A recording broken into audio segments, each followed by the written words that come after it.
All right, welcome back. So in this video, we're going to talk about HTTP authentication. Okay, so HTTP provides a general framework for access control and authentication.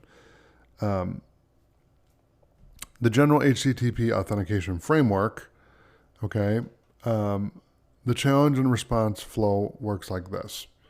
Okay, so the server responds to a client with a 401 unauthorized response status, provides information on how to authorize the www authenticate response header containing at least one challenge. A client that wants to authenticate itself with the server can then do so by including an authorization request header with credentials.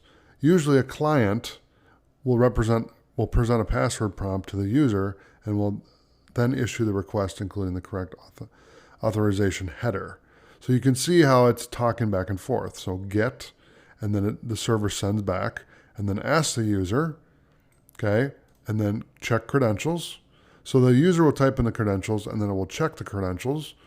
And then in the case of basic authentication, like shown in the figure, the exchange must happen over an HTTPS TLS connection to be secure.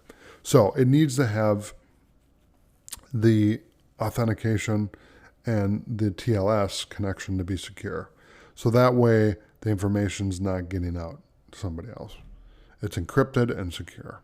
Okay, so thanks for watching, and I'll see you in the next video.